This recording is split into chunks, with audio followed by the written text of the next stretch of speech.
the Beyond Sleep Training podcast, a podcast dedicated to sharing real tales of how people have managed sleep in their family outside of sleep training culture.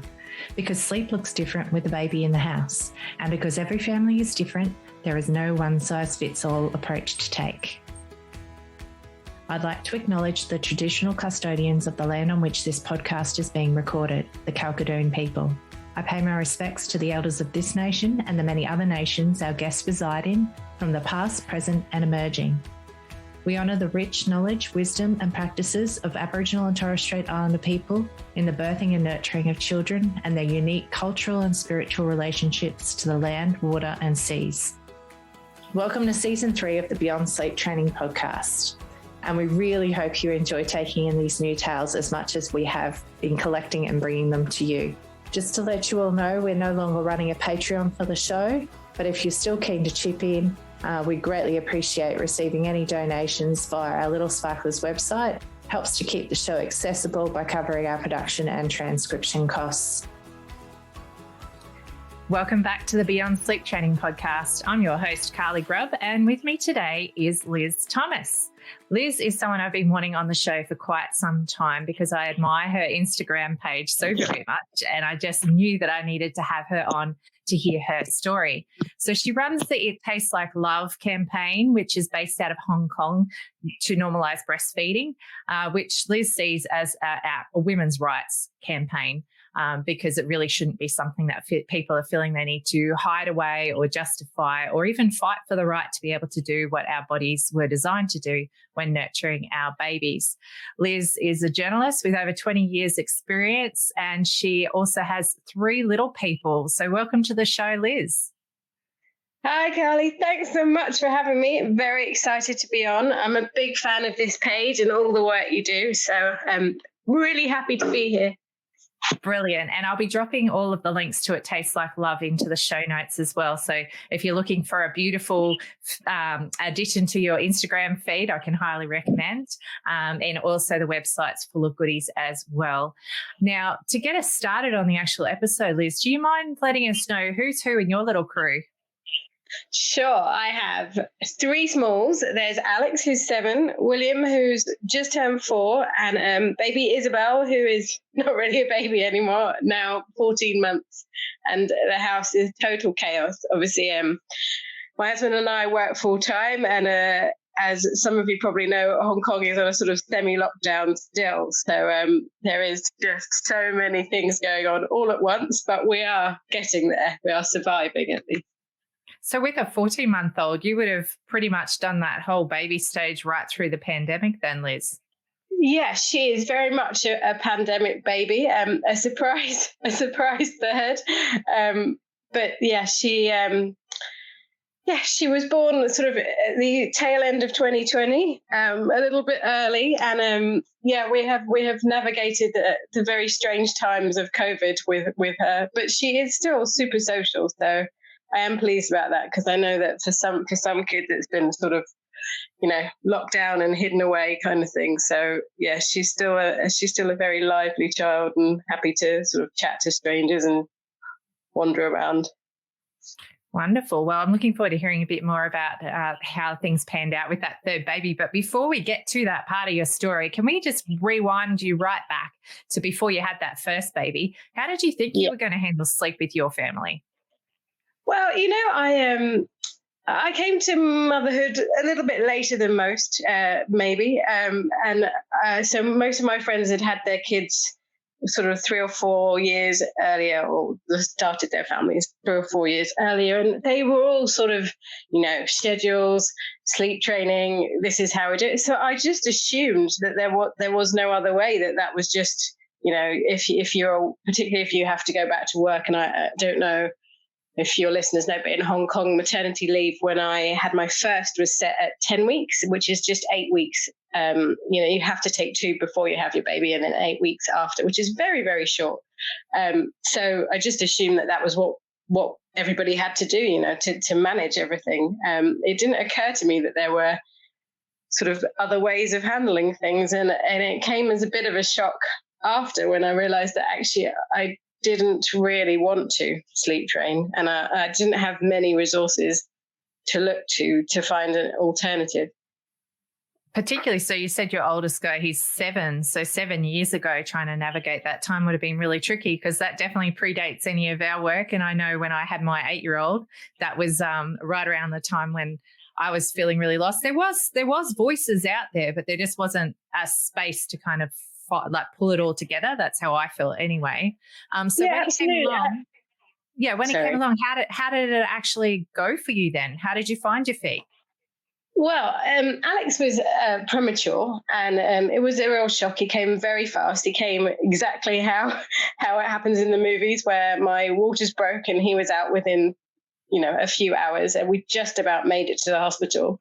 So we were separated early on because he was premature. He had to go into the special care unit. I needed emergency surgery. So we had a very difficult and sort of heartbreaking start because, I couldn't be with him. I had to sort of wheel myself up to the special care unit, handle the issues around trying to sort of express milk to get sort of syringes of milk into him because he was so tiny. And then we brought him home, and he was still, supposed to be in my tummy. I think when we brought him home, he was still 37 weeks gestation, or 36. So, he's still sort of in my tummy, and I had sort of very unhelpful neighbours or people I know sort of saying, "Oh, well, you've got to get him into a routine." And I was thinking, he literally should be in my womb. Like, why do I have to get him in a routine? He'll be all bundled up and warm and snugged. Right. And then some family came to visit, and a few weeks later, I think still a week before my due date, and I was sort of carrying him around, sort of doing the kangaroo care. I'd sort of fallen in love with baby wearing because he was so tiny, and he needed to be upright a lot because of reflux. And again, someone said to me, "Oh, you're going to really spoil this baby." And I kept thinking, this baby should be in my womb. Like, how can I be spoiling him by carrying him? Like, he literally isn't ready to be out in the world yet. And that sort of started the kind of thinking that, hang on, this sort of idea that babies get spoilt, that they shouldn't be carried around too much, that you have to sort of teach them their independence at this tiny, tiny age when they've just spent sort of, for me, 7.5 months, but for most people, 9 months, having every need met, to suddenly now they're out, to kind of go, well, got to crack on by yourself. I sort of found it really alien. And as you say, at that time, there really wasn't that much around, or at least it wasn't so accessible as it is now. Obviously, if I'd seen your work at that time, I would have felt much less alone, much less like I was paddling against the current, because I really felt sort of almost innately that I did not want to let him cry. I did not want, if he needed to be carried, I wanted to pick him up. And, it isn't easy because obviously you're often on your own. My partner had 3 days paternity leave, and it isn't easy to do it. But I just, I felt very strongly that I didn't want to ignore his cries or teach him something. I wanted him to know that I was there if he needed me. And that may have been a little bit to do with how he was born and our separation, but it felt very innate to me. I felt it very strongly inside. And I didn't know who else to discuss it with, because most people were sort of like, yeah, no, routine now, you've got to get him ready because you're back at work soon and it's going to be a nightmare. And I'm not saying it was easy, but I just never heard anyone say, you know what, hold your baby, carry him, it's fine. And I would have loved to have heard it, to be honest. It's amazing how strong that pull was inside you, though, and that you were very in tune with that messaging coming from within, even though you had all of this noise around you, because I imagine, especially being a first-time parent, it would have been quite having the conflicting noise and knowing that you needed to go back to work. What did you actually do to make that marry up, I guess? I had an excellent lactation consultant, and I do feel very privileged to have been able, my children were born in the public system in health in Hong Kong.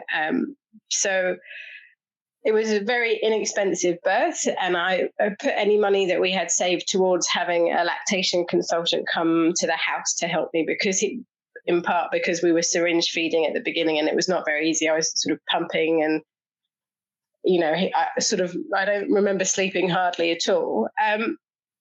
But I found her very she didn't say, just hold your baby, but she did say, we have a sleep trainer. You can have her come and talk to you about how you want to do this. And I, around the time I had to go back to work, she did come in and she did say, which I'm very grateful for. She said, this baby is very tiny. I don't think that I wouldn't recommend any kind of sleep training until much older, 4 or 5 months, I guess, is when people who follow that philosophy feel that they can do it. But I said to her, I remember saying to her, is there a way of sleep training without him crying? And she was very honest. She said, no, I mean, the thing that we're doing is not necessarily, how we've evolved how babies have evolved to be. It's just that our social lives, our working lives, are the way that we have no major support around us. That has evolved differently to the way that babies have evolved to need us. Our sort of evolutionary biology puts us and baby together, but the sort of modern world with working parents, no extended family around, very little help for very tired parents means that, sometimes that's the choice you have to make. And for me, when she said that, I sort of knew that I had to find another way. And my solution in the end was co-sleeping, to sort of manage the sleep whilst working full time. And again, I must stress it wasn't an easy ride. I was exhausted a lot, but for me, I felt that I couldn't justify it. I couldn't justify knowing that actually the baby didn't need to be trained. It was just that our lives, the demands of my lives were different. I felt that I didn't want to. I wanted to find a solution that would allow him to still have his needs met and sort of juggle along with what we needed to do with our lives.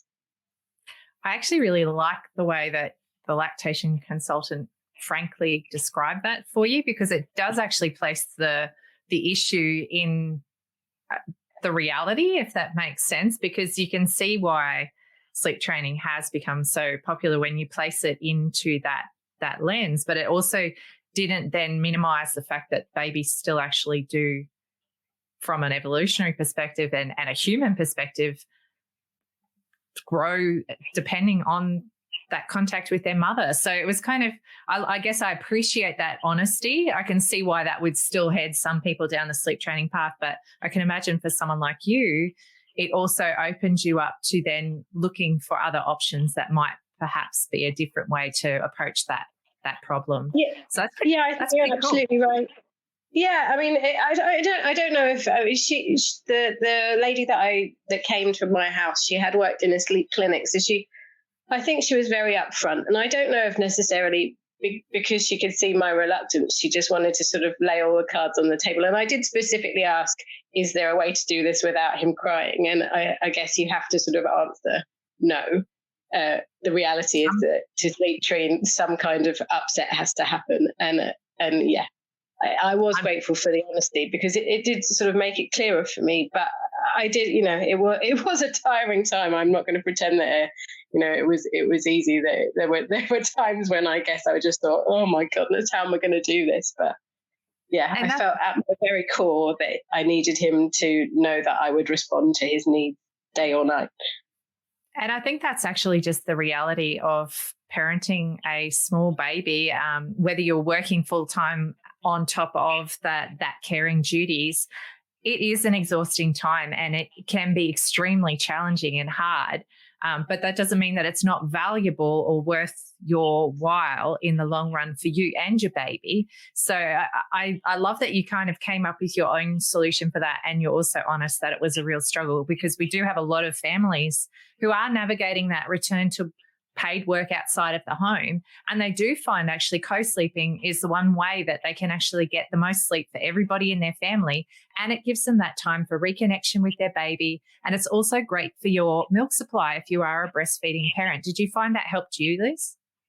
Absolutely. I'm going to be upfront. My pumping output has always been terrible. And I would always look at the milk and think, I can't believe I spent half an hour trying to get this out. So one of the great things about co-sleeping, and I sort of meticulously follow the Safe Sleep 7 to sort of make sure that we're doing it the right way, was that the baby could reverse cycle at night. So if Alex or, with my other two, they didn't get the milk they needed in the day, they were able to make up for it in the nighttime, just basically because they slept next to me. I sleep with my boobs out, and they get what they need. So it sort of helped me feel a bit more confident about the fact that over 24 hours they were getting the milk that they needed, even if my actual milk supply, from the pump was not wonderful. Absolutely. And because some people, like you say, don't actually respond well to pumps, and that isn't always indicative of the actual supply that you have for when baby is actually at the breast. So it can be a great tool. If you are someone who doesn't respond to the pump, then keeping baby nice and close at night and frequent night nursing can be the thing that actually keeps your breastfeeding relationship going right through those periods of separation. Sorry, I never had, like their weight gain was always strong when we did the checks and stuff. So I knew that dynamic was working. And also, I would say that both my boys were bottle refusers. So they had to be sort of cup fed, sippy cup fed, we had to use various different tools to feed them. So again, on top of the poor milk supply, I wasn't always sure that in the day that they were getting, like a measurable amount that I could be sort of going, yes, that's enough that they need. So the nighttime, they sort of recouped anything that was not going in because they were little divas about the bottle. Well, it also relieves that bit of anxiety and pressure you feel about having to have them take a certain amount of milk during the day if you know that that's balancing out at nighttime. So during the day, what was the care situation? How did you actually navigate that side of things for your babies? Well, in Hong Kong and parts of Asia, we have a very sort of, I guess, unusual system where you have paid childcare that can live with you or can live near you. And so we had that. We had someone who sort of lived near us, who came from the moment I left the house till I got back. And she was also able to bring boys to the newsroom. And I was very, well, as you know, I'm an advocate for breastfeeding. So I was very adamant that, I wasn't going to be sort of pumping in a toilet. And if the boys needed to come in because they were not taking the bottle that day, they were going to come into the newsroom. And, we just sort of managed to find a way to keep them sort of like close to me in some ways by being able to come to the office at key points, but also have, a dedicated person looking after them. And how did you actually navigate sleep? The team that you developed with your care person, were you very clear about how you wanted sleep to be handled while you weren't at home, or did they find their groove in their own way, or how did that look? I was very honest, even when sort of interviewing carers, that I didn't want to sleep train, that if the kids cried, they were to be picked up. There was no sort of, that was the priority, whatever else was being done. If they needed attention and they were calling or crying for help, then they were picked up. And for nap time, that actually meant sort of patting and rocking. And I admit it wouldn't have been easy for the carers, because the boys and Isabel too were used to feeding to sleep. But, I spent some time also holding and rocking them, so they knew that there was other ways to go to sleep. And we muddled through in the beginning. It's not easy to sort of switch gear from, cozily nursing to sleep to just being rocked. But I was clear really, really from the beginning. So they knew, that was the expectation, that the babies would be held and rocked or patted or read stories to, whatever they needed to help them sort of wind down and go to sleep their Beautiful. way. And that's the thing, isn't it? Babies can be quite flexible and resilient in that way, where they can adapt to new ways of going to sleep when they're with somebody different, while still nursing to sleep when they're back with you. Did you find that being able to handle the different ways of going to sleep was ever a big issue, or was it something that just kind of became quite smooth over time? It wasn't a big issue. I think maybe the biggest challenge was that it was still unusual. I mean, even our lovely carer, she adapted very easily, but she was surprised when I said it. When I said, we don't sleep train. There is no letting them cry in the cot, and she wasn't used to it. But I think that the kids themselves adapted relatively quickly. They understood that. Mummy puts them to sleep one way, daddy does it another way, but every way they're still, close to someone. There is no sort of, they never felt that they were on their own, I think, and that probably helped in the adjustment. Whichever way they were put to sleep, it was usually in someone's arms or on their lap or, held. Beautiful. And I think that's for people listening along, if you are starting to try and picture how your return to work is going to go. We've got a lot of members in the group who found that having really honest conversations with the potential carers for your child is a great way to figure out how that nurturing can look as you navigate that return. And we do know from many, many, many accounts that even in large childcare centres now, we're seeing a real shift in the fact that many of the carers are more than willing to support your baby in arms, off to sleep, in carriers and various other things, depending on what they're allowed to do in their setting. So feel confident in being able to speak to the carers about what you would like to see being done to help support your baby off to sleep while you're apart. So that's a really important conversation, I think, Liz, especially because your babies, you had to go back to work with very young babies. How did it actually go across, how did your sleep journey turn out as your children got older? How did the transition from tiny preemie baby go to where you are now with your 7-year-old, for example?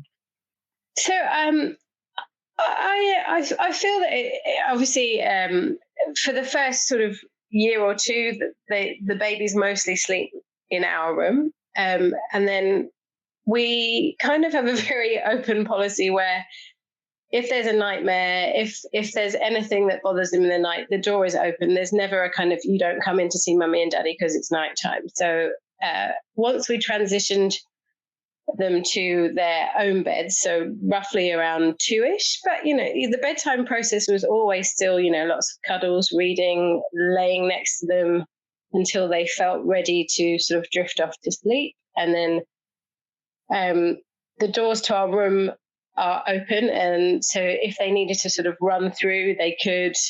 If they needed to get into bed, they could. We purposely bought a bigger bed so that there was space for kids to jump in if they needed to. The boys now are 7 and 4, and we still, do bedtime stories and lie next to them for a little bit, talk about the day. And then because they're together, they often sort of drift off to sleep, just that, but they're next to each other, so they sort of chat and talk, but they have that sort of social feeling of, that it's not just them on their own, that they kind of like chat, they fall asleep, they drift off. And if they need us in the night, then they know that they can come running. There's never been any kind of rule that it's nighttime and they stay in their bed or anything. Like if my 7-year-old, or, developmentally it's normal, but at the moment he's having a lot of nightmares around death, dying, and if he needs to come and talk to me at 4 a.m, I'm going to be tired, but I'm still going to sort of answer those needs, because I believe that just because he's getting older, he still might have, other sleep needs that I need to meet. And one of the things that I sort of feel very, perhaps having 3 children of these ages, it's useful to see is that I can see that, we have good runs of fantastic sleep where nobody needs me at night for, a few months, a year maybe. And then there's a developmental leap and they need me a bit more for a few months. And then it pans down again. And then, somebody else needs me because they've just transitioned from nursery to reception, like these sort of childhood changes, like they all impact sleep a little bit, but they get better. And I sort of think that it's kind of useful to see the three of them and realize that, there's no sort of like, bam, you sort of sleep train and then they'll sleep well forever, because there's a new stage, there's a new stage that needs new parenting skills, and you have to adapt to that, in my view, honestly. Absolutely. And I think for our listeners, it's a really important perspective, because it takes that pressure off to try and get to this elusive point where your child doesn't need you at night anymore. And it becomes a much more flexible version of how parenting at night looks, because I've certainly found the same. I've got an 8-year-old, a 6-year-old and a 3-year-old, and it really does go in waves, but I'm getting plenty of sleep. It's quite a different pressure, I guess, that goes on you as you navigate these waves. But it's not a matter of my kids not needing me at night anymore for me to be able to sleep well. I can sleep well and still be there for them and have them know that I will be there for them at night, should they ever need me, just like you've described. It's a really valuable part of the relationship, I feel. So I'm just looking at our time. We haven't got that long to go, but can I hear just with your 2 subsequent kids, so you had your first guy, and then when second guy and then third little lady came along, have you noticed really different sleep patterns with them, or have they followed fairly similar paths when it comes to sleep? Well, the baby number 2 was also another dramatic arrival. I had to deliver him myself in our bathroom, and then I needed emergency surgery, and he also needed special care, just because it was a very he was out within sort of half an hour of my waters breaking. It was a very sort of emergency situation, and obviously it happened at home, so he needed extra help. And I lost a lot of blood, so we were again thrust into a very difficult beginning. We were not together for the beginning bit. I think perhaps the sleep patterns for him were trickier because of the difficult start, but I was more confident this time that we would find our way through. And because I had continued to feed my oldest into toddlerhood, I had a very solid milk supply, so I didn't have to syringe feed or anything like that the second time around. And we were able to sort of co-sleep very quickly as soon as he was home. Once we'd navigated the sort of very dramatic, traumatic first bit, we were able to sort of settle into a rhythm. And with my third, she was a surprise, but I had the experience of being able to say, look, this is generally what happens in my labours. The babies come early, I lose a lot of blood, I need emergency surgery, we're separated, and then it's sort of a bit of a shit show to get us back to kind of, what I would say is like the kind of solid dyad where we can kind of be together and in each other's arms. I don't necessarily get that sort of magical golden hour or first few days where you're just with your baby. It's sort of normally lots of incubators and stuff. So with my third, I was able to sort of discuss with the doctors exactly how we were going to manage all of this in order to ensure that I could have skin to skin, the kind of bonding period, and then basically even in the hospital and with the sort of complications that came with my birth, I was still able to co-sleep with her even then. I felt that sort of the knowledge that came from each child meant that the third journey, this last journey, has probably made it the easiest. She has her challenges for sleep. There's teething, there's all of that, but I feel much more sort of like I can deal with anything that comes my way, because I was able to say from the start, this is how I want to handle the sleep and breastfeeding situations. So everybody was on board, and there wasn't as much separation as perhaps there had been previously, because I had been able to advocate for myself and what I wanted from my family. And that, both for my mental health and my physical health, has made a big difference. And I guess the other thing I wanted to say, I get asked a lot by people, is that the thing about having a 7-year-old and a 4-year-old for sleep is that they are able to articulate their needs to me. You know, they can say, Mummy, I've had a nightmare. Mummy, I'm thirsty. Mummy, I need the toilet. Mummy, I've wet the bed. Whatever it is, they can tell me what the problem is at nighttime. My 1-year-old, she speaks a few words, but she's not able to say exactly what she needs. So the only thing that she can do is cry or fuss. And then I can sort of work out that she might need milk or she might need a cuddle, whatever it is.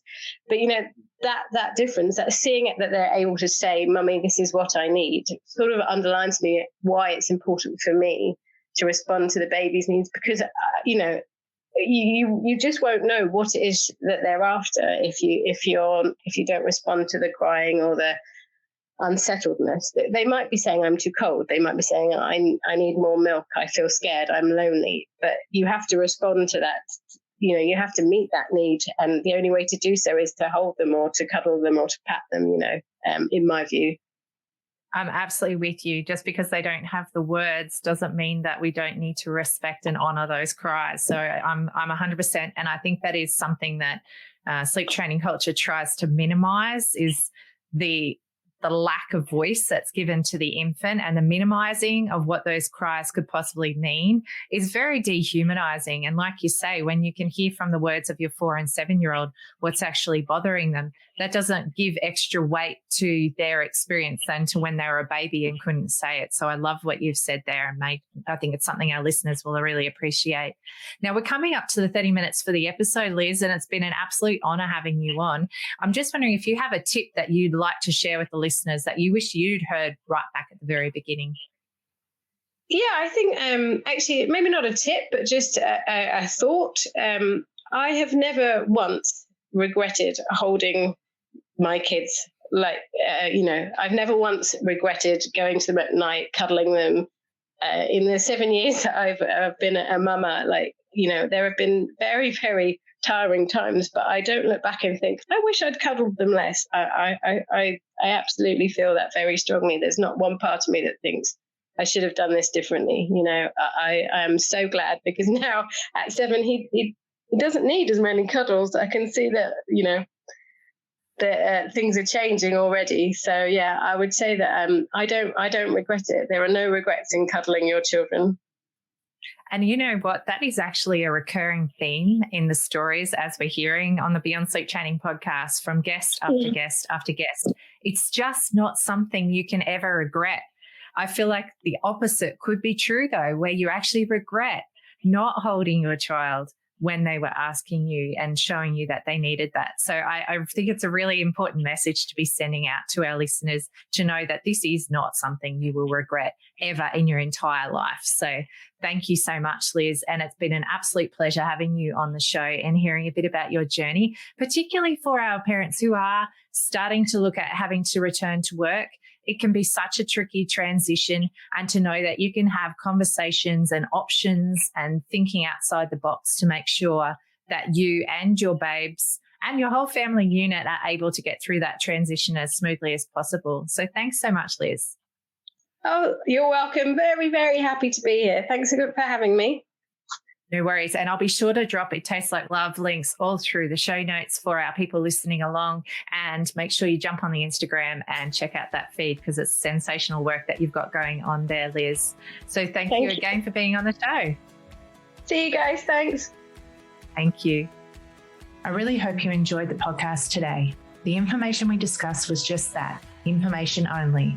It is not specific advice, and if you take any action following something you've heard from our show today, it is important to make sure you get professional advice about your unique situation before you proceed, whether that advice be legal, financial, accounting, medical, or any other advice. Please reach out to me if you do have any questions, or if there's a topic you'd really like us to be covering. And if you know somebody who'd really benefit from listening to our podcast, please be sure to pass our name along. Also, check out our free peer support group, the Beyond Sleep Training Project, on Facebook, and all of the goodies on our wonderful website, www.littlesparklers.org. Thanks again for listening today. We really enjoy bringing this podcast to you.